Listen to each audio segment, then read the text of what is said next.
From steak to roller coasters and Botox to electric cars. Oh my God, it's so fun! Each week, we showcase the new Irish science behind an aspect of modern life. On tonight's show, we find out 10 things to know about sports performance. Jonathan looks at the scientific developments around concussion. Katrina meets the Irish researchers who are working to improve your golf swing. And I find out how isometric strength testing could help our future athletes.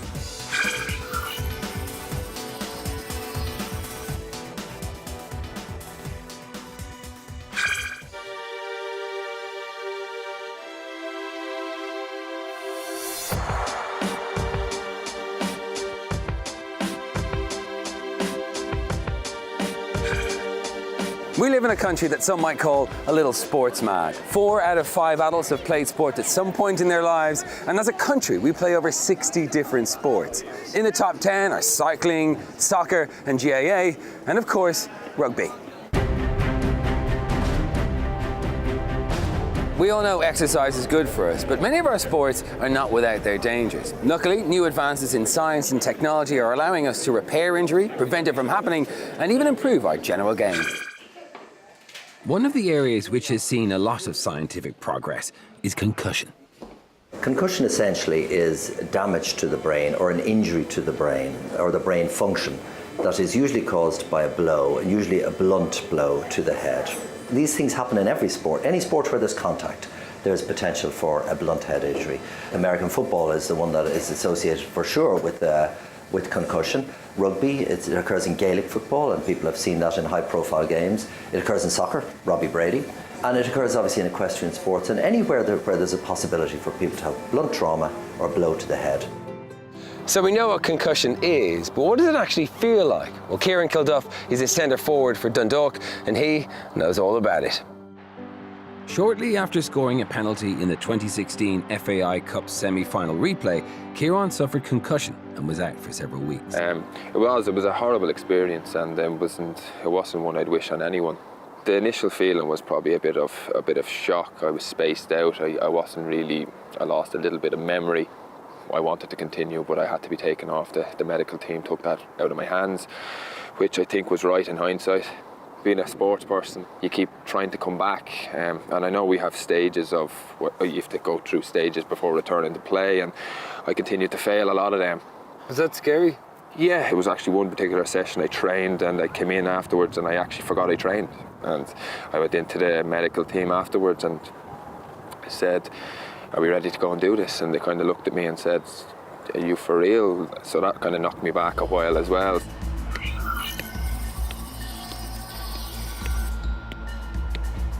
The first most important part of the treatment of concussion is to recognise it and then remove the player or patient from the situation where they may have further injury.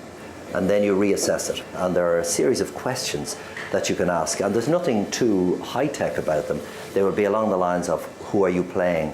What day is it today? And then short-term memory, what is the score in the match? Among other symptoms, concussion can cause dizziness and loss of coordination, partially due to inner ear imbalance. I've come to the Beaumont Hospital to find out exactly what inner ear imbalance feels like and find out about the work of Dr. Dara Meldrum for the Royal College of Surgeons, who's working hard to try and treat the condition. If a patient comes in and they're complaining of dizziness, it may be as a result of a problem with the inner ear.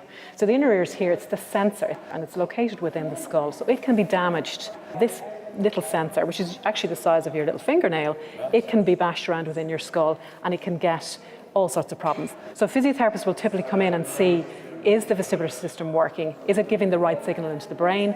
If a patient gets into a certain position, do you see them spin and you'll see their eyes moving?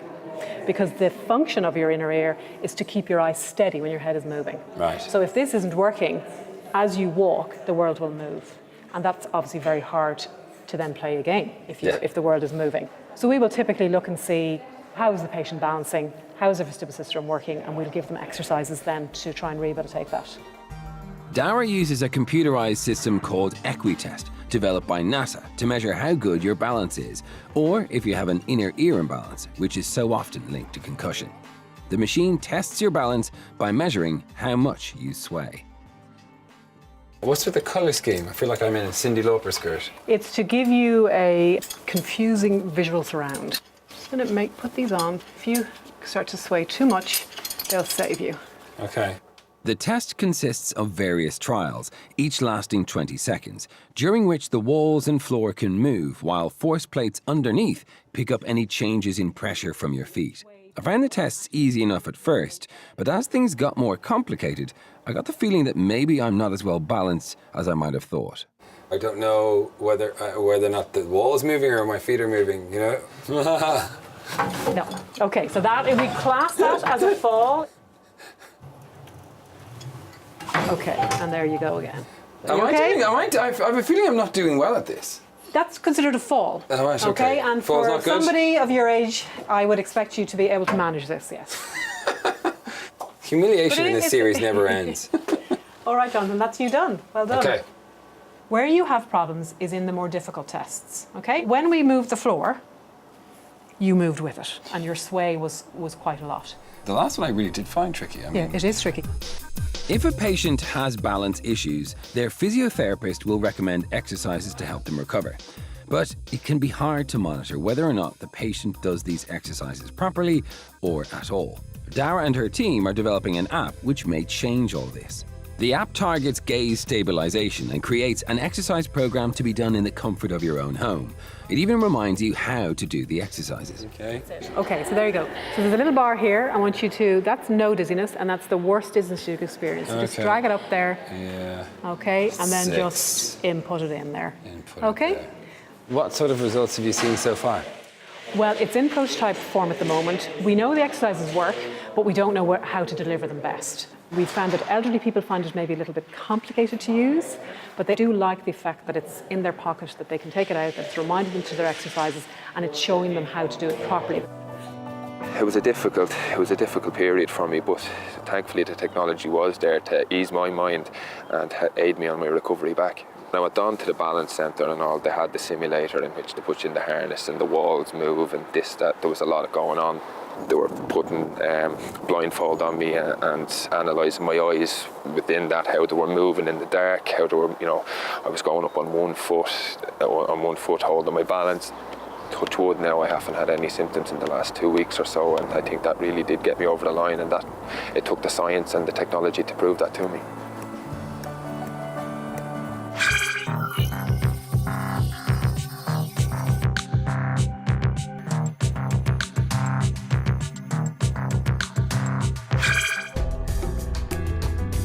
Research suggests that people who suffer from concussion are more likely to have a lower limb injury 6 to 12 months later. Kitman Labs are developing a system called Capture, which monitors movement parameters such as balance that might be affected by concussion. We have designed a system that uses infrared technology to scan the athlete when they're moving through a range of different tasks. Movement was largely restricted to a lab-based setting before, which required a player to be markered up. It used to take maybe 40 minutes to marker them up. They would have to perform their movement assessment, and then the analysis would be done by professionals in the lab, and the experts in the field might get the results a week later. So what are the advantages of your system? Our system allows that information to be taken in, processed and fed back to the professional in real time so that they can visualise how that athlete is moving and make an informed decision about whether they're ready to return to play or any modifications that are required.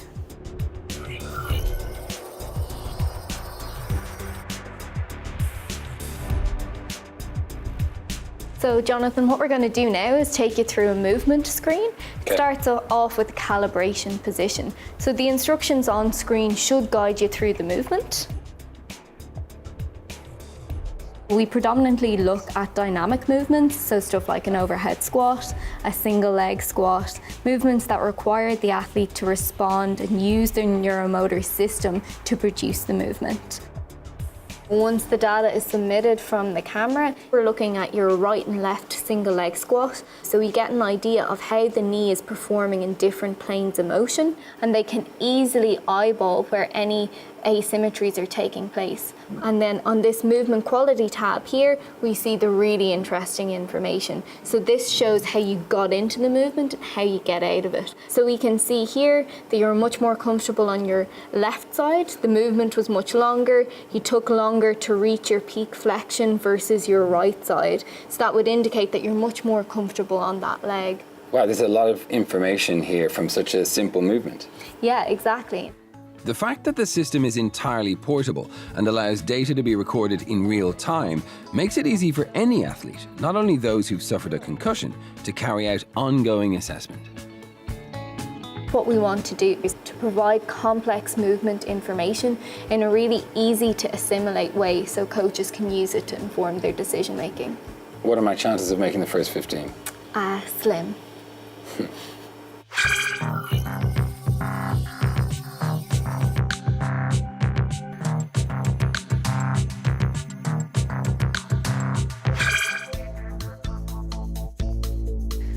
Generating good data is becoming more and more important in all aspects of life, and none more so than in maximising athletic performance.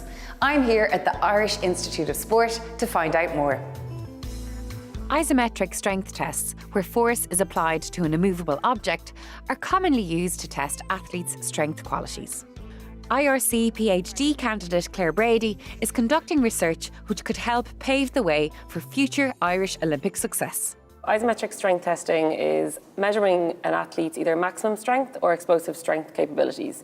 So maximum strength means measuring the most amount of force an athlete can produce, and explosive strength is measuring how quickly an athlete can develop force. Isometric means that there's no movement involved in the actual test. So you're not going to actually be, say, moving, but there's a force being produced from the muscles that is measured on a force plate, which the athlete is standing on. And why is it that you're looking at this? The Sport Ireland Institute here have purchased a Saranex rack and force plates. So basically this system needs to be validated and ensure that the system is reliable. So it's new equipment that you're trying to validate with Irish athletes? Yeah, exactly, yeah. Bend at your knees slightly. Okay. Okay, and just come forward so your shoulders are just over the bar. Right. Yeah. How does that position feel? Awkward, but you know, it's fine. Okay. Feel strong? Yeah. Okay, yeah. So from this position, you're going to hold that. You're not going to move at all. Okay. So some people are tempted to kind of lean backwards. Yeah. So just don't do that. So just pull straight up. So straight up, hard and fast. Okay. I wouldn't be expecting big numbers now. 3, 2, 1, pull. 5, 4, 3, 2, 1. Relax. Good. Did anything come up? Yeah, looks good, looks good. The baseline here at the beginning where the line is flat, that's where I was counting you down 3, 2, 1. From here, all the other variables are going to be calculated. So your peak force looks like it happened in and around 3.5 seconds into the test. And then this line here where it shoots up, that's what we were talking about, the rate of force development. So how quickly you were able to produce that force. Okay. Once Claire has tested more athletes, she'll use the results to create a database which will show the norm values for various population groups. Coaches and physiotherapists will then be able to compare their athletes' results to this norm and then use this information to create a bespoke strength and conditioning programme. And when you have a database of lots of athletes, you can see really how badly I did. Well, maybe, yeah, maybe. But right now, you're probably at one of the top. Data collection, mining and analysis play a huge part in getting the most out of athletes. But what happens when an athlete or a coach go too far and consider trying to improve their performance illegally? Irish racewalker Rob Heffernan was recently upgraded from 4th place to bronze medal winner in the 50-kilometre walk at the London 2012 Olympics, after Russian gold medal winner Sergei Kajipkin was stripped of his win for a doping violation. In competitive sports, doping refers to the use of banned substances and practices by competitors, and it continues to threaten the reputation of some of the sports we know and love.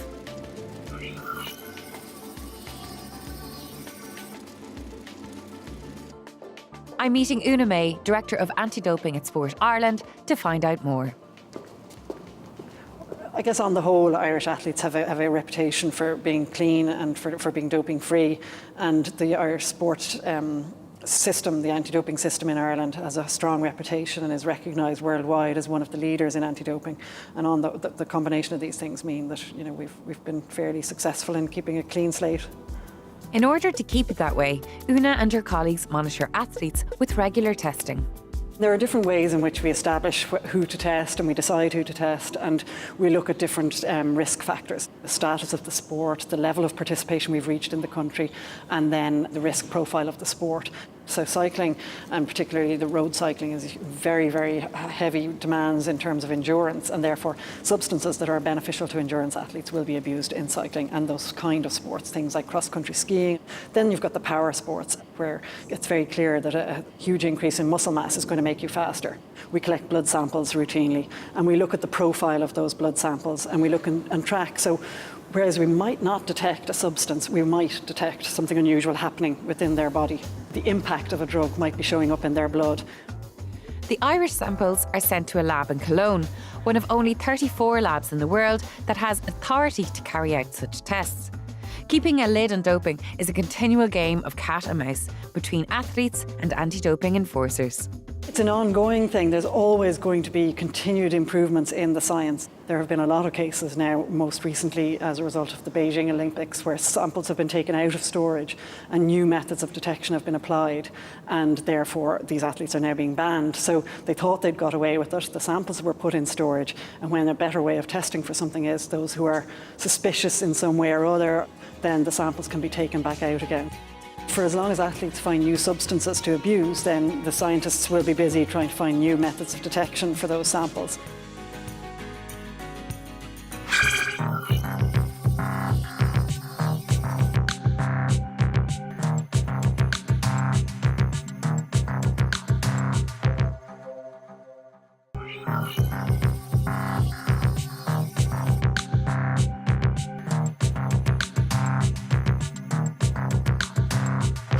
With recent scandals about doping in sport dominating the headlines, it's good to know that Irish researchers are playing their part in keeping sports clean. For instance, researchers in the Limerick Institute of Technology are developing new ways to detect drug doping in greyhound racing, but for some truly weird drug doping. Let's go back to the 1904 Olympic men's marathon in St. Louis. It was a hellish race. Athletes collapsed from excessive heat, dust inhalation, being chased by wild dogs, or all three. The winner was Thomas Hicks, who was helped in a way that was not only performance enhancing, but almost performance ending. 10 miles from the finish, Hicks was spent, but his trainers wouldn't let him quit. Instead, they gave him what was for the time both a common performance enhancing and perfectly legal drug, strychnine, the active ingredient in rat poison. This causes muscle spasms by interfering with the spinal cord nerves that control muscle contraction. At high doses, the lungs are overcome by cramping, leading to a gasping and excruciating death. This time the spasms were just enough to jolt Hicks back into running, and thankfully not enough to kill him, as he stumbled half dead across the finish line. This bizarre story about using drugs to push the human body beyond its limits serves as a reminder that sport should never be a matter of life or death. See you next time.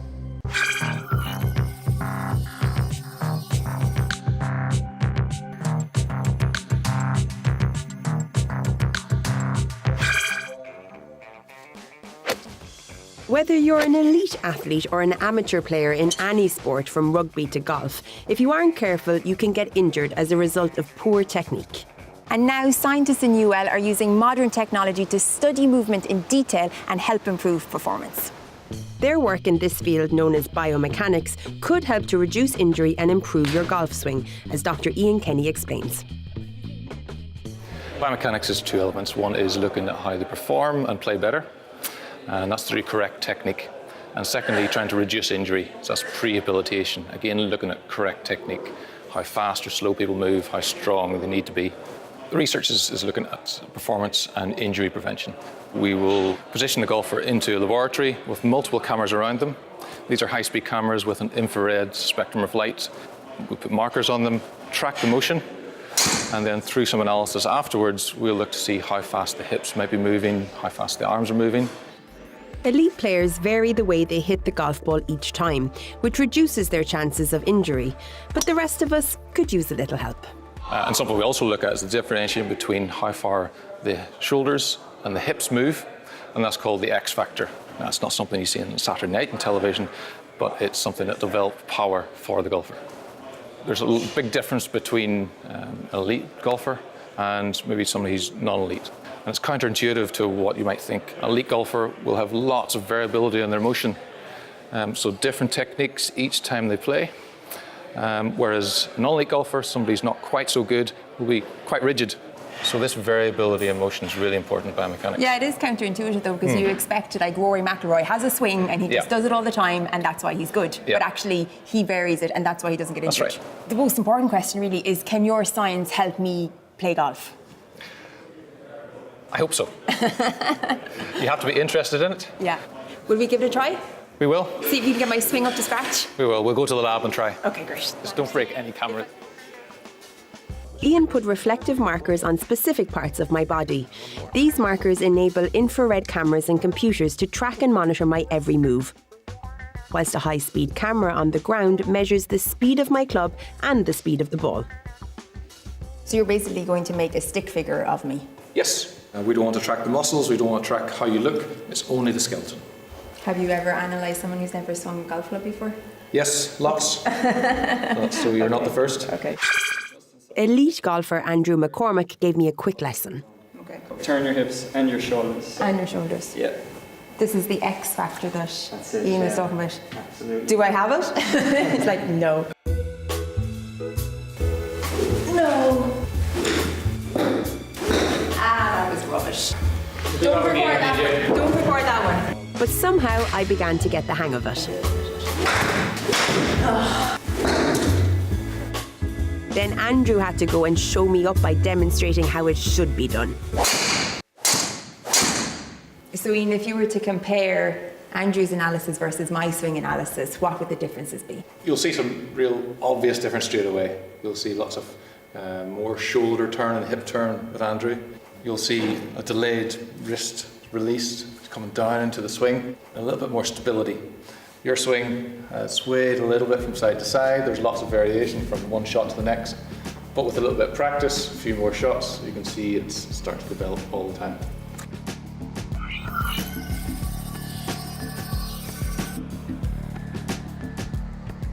Eventually, this type of research should benefit everyone, not just elite golfers. Biomechanics is something that takes a little bit of time. There's a lot of number crunching, but helping to let somebody hit a little bit more accurately down the middle of the fairway and be injury-free is something everybody could do with. That's our 10 things to know about sports performance. Next week, we look at the science behind virtual reality. Look at that disgusting goo.